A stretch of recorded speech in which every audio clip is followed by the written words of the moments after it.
a melody of healing. The house felt half empty, half as vibrant, half as full of life as it once had been. Samara closed the front door behind her and let out a sigh. Dropping her keys in the bowl by the entrance, she stood there, surveying the familiar yet foreign-feeling space.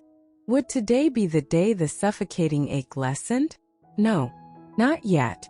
She walked into the kitchen, her mind replaying the conversation she had earlier at the record label. Her producer, ever so politely, tried to walk the line between compassion and business. But when all was said and done, the message boiled down to two clear sentences. "We're sorry your fiancé died. You're still under contract." Samara closed the fridge without taking anything out and pressed her palm to her forehead. What had she expected? Lena's lyrics had been the soul of their music, the reason their duo had taken off in the first place. Yet all they got from the label was a sad bouquet of lilies and a thinly veiled reminder to deliver a new album. "I can't do it, Lena," she whispered, leaning her head against the fridge. "I can't make music without you." With her appetite gone, Samara trudged into the bedroom and collapsed onto the bed that had been theirs for 7 years, 5 months and 18 days. Sleep overtook her in minutes. She woke suddenly, her heart pounding. There it was again, something faint in the quiet night. Music? Slowly she sat up listening. First nothing. Then softly the unmistakable sound of a guitar strumming. Her heart raced as she rose from the bed, following the melody down the hallway to a door she hadn't opened in weeks, Lena's studio. Her hand hovered over the doorknob, trembling. Could she handle seeing the room again, filled with Lena's belongings? Her desk, her notebooks, the guitar stand in the corner? With a deep breath, Samara twisted the knob and pushed the door open. The room was just as she had left it, silent, undisturbed. Except for the guitar. Lena's guitar, sitting in its stand, was playing a slow, haunting melody. The strings moved, vibrating gently as if stroked by an invisible hand. She froze in the doorway, her breath caught in her throat. "Hello," she whispered, her voice barely audible. The guitar stopped for a moment, and then, to Samara's disbelief, the strings moved again, this time producing words. "Hey." Her heart leaped into her throat. "What the?" She stumbled back, gripping the doorframe. "Yeah, I know," the guitar continued. "It's weird. But don't worry, I'm here to help." Samara stared at the instrument, her mind racing. Was this some kind of grief-induced hallucination? "Lena." "No, not Lena," the guitar said gently. "But I'm a part of her. You gave me a name, remember?" It hit her then like a flood of memories. The day she and Lena had named the guitar. It had been a silly, spontaneous thing. Lena always said guitars needed names like boats or cars. "Rosie," Samara said, her voice cracking. Rosie had been Lena's idea, named after Samara's favorite flower, the rose. "That's right," Rosie replied. "I'm here because you need me." Samara's legs felt weak. She sank to the floor, leaning against the wall as she stared at the talking guitar. "This isn't real," she muttered. "It doesn't have to be," Rosie said. "But your grief is real, and it's okay to feel it." Samara felt tears well up in her eyes. The simple truth of the words broke something inside her. She had been pushing herself to move on, to be okay, but she wasn't. Not yet. She let the tears fall, her sobs filling the empty room. 15 minutes later, she found herself holding Rosie, absently strumming the strings as she sat on the floor. The weight of her grief hadn't lessened, but somehow, holding the guitar made it bearable. "You know," Rosie said after a long silence, "you could write about it. About the sadness. Music can heal." Samara shook her head. "I don't want to exploit Lena's death. I don't know how to write without her." "Then don't write about the loss. Write about what's real. Even if it's messy. Even if it hurts." Samara sighed. She hadn't written anything since the accident. She didn't think she could. But as she strummed, a melody began to form. Slowly at first, then more confidently. Words came unbidden. 50% quieter. 50% emptier. 50% of what it used to be. You were always the better half of me. She sang softly, the lyrics rough but honest.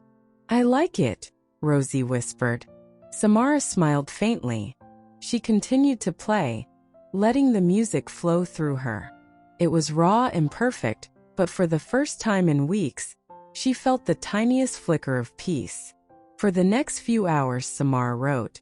Rosie's quiet presence grounded her, the gentle hum of the guitar strings giving her the strength to keep going. She knew this connection wouldn't last forever, that Rosie's presence was a temporary comfort. But for now it was enough. 2 months later, Rosie went silent. The guitar still sat in its stand, but Samara no longer heard the voice. The house was still quieter than it used to be, still emptier. But the music in her heart, long dormant, had begun to stir once more. And though Lena was gone, Samara's song of healing had only just begun. The weeks passed slowly, each one filled with long days of aching loneliness and nights of quiet music. Samara spent hours in Lena's old studio, composing piece after piece, yet never fully satisfied. It was as if every melody she wrote was a bridge between her heart and Lena's memory. A bridge she was terrified to cross completely, but too connected to abandon. She would sit in the corner of the room, Rosie in her lap, the guitar's once living voice now silent, leaving only the gentle sound of the strings. Rosie no longer spoke to her, but Samara felt a comfort in the instrument's presence. Something about holding it, playing the melodies that came unbidden, kept her grounded. Rosie had done what she needed to do. She had helped Samara start healing, but now the rest was up to her. The grief wasn't gone, of course. Samara didn't think it ever would be. But it had shifted, becoming something different. No longer a constant, sharp pain. It was more of a dull ache, lingering at the edges of her thoughts. And though she knew that was progress, it didn't make the process any easier. One morning, Samara woke earlier than usual. She wasn't sure why, but something inside her told her it was time to get out of bed and start her day. The sunlight streamed through the curtains, casting soft beams across the room. Samara stretched, rubbing her eyes as she sat up.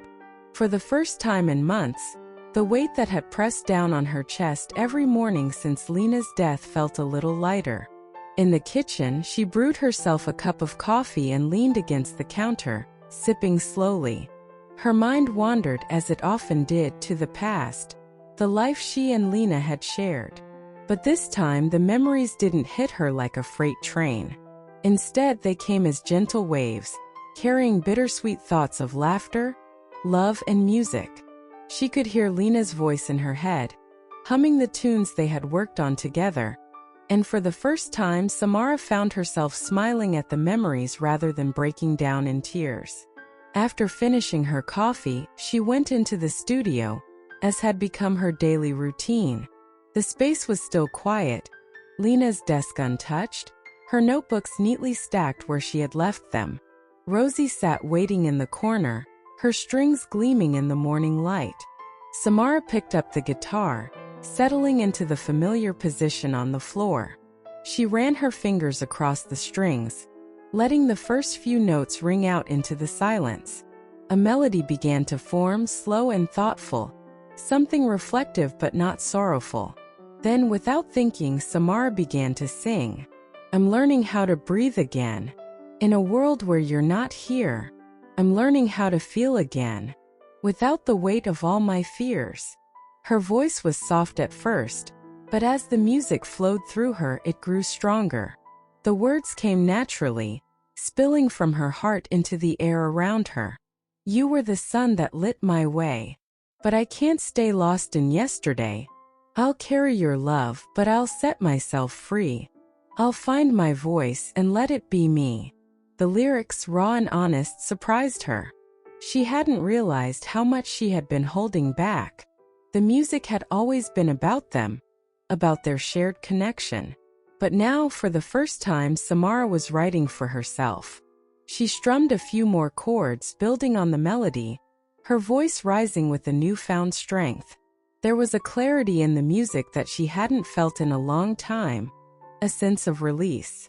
By the time she finished the song, tears were streaming down her face, but they weren't tears of grief. They were tears of acceptance, of letting go, but not of forgetting. She knew she would always carry Lena's memory with her, through every note, every chord, but she didn't have to be weighed down by it. Samara sat there for a long time, staring at Rosie, her fingers still gently brushing the strings. She thought about everything that had happened since Lena's death. The pain, the silence, the strange and unexpected connection with Rosie. The guitar had been her lifeline, her guide through the darkest moments. And now it was time to take the next step. Weeks later, Samara stood on the stage, a single spotlight shining down on her. It was her first time performing without Lena, and the crowd's murmurs of anticipation echoed in her ears. The small, intimate venue had been Lena's favorite, and Samara couldn't think of a better place to share her new music. Her hands trembled as she adjusted the microphone and sat on the stool, Rosie resting comfortably in her lap. She took a deep breath, trying to steady herself. The audience had no idea what this performance meant to her. They had come to hear the music, unaware of the emotional journey Samara had taken to stand there before them. She closed her eyes and strummed the first few chords of her new song. The room fell silent, the crowd captivated by the soft, haunting melody. Samara's voice filled the space, clear and strong. I'm learning how to breathe again. In a world where you're not here, I'm learning how to feel again, without the weight of all my fears. The song poured out of her like a release, each word carrying the weight of her grief, her healing and her acceptance. As she sang, she could feel the presence of Lena beside her, not as a ghost, but as a memory, a part of her that would always live on in the music. By the time she finished, the audience was on their feet, applauding. Samara opened her eyes, blinking away the tears that had gathered. She smiled, a small but genuine smile, as she stood up and gave a nod of thanks to the crowd.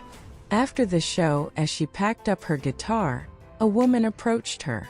She had warm eyes and an easy smile, and something about her reminded Samara of a time when things were simpler.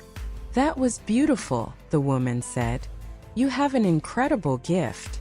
Samara smiled, feeling the warmth of the compliment settle in her chest. Thank you. It was a difficult song to write. I can imagine, the woman replied softly. It felt like you were singing straight from your soul.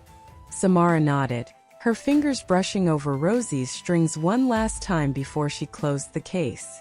I was. The woman lingered for a moment, then extended her hand. I'm Mira, by the way. I'd love to hear more of your work sometime. Samara hesitated before shaking her hand. Samara. And yeah, maybe you will. Mira smiled again, a spark of connection passing between them. Samara watched as she walked away, feeling a flicker of something she hadn't felt in a long time, hope. As Samara left the venue, guitar case in hand, she stepped out into the cool night air. The sky above was vast and clear, the stars twinkling like distant notes in a melody waiting to be discovered. She took a deep breath, and for the first time in what felt like forever, she felt ready. Ready to move forward, ready to create, and maybe, just maybe, ready to love again.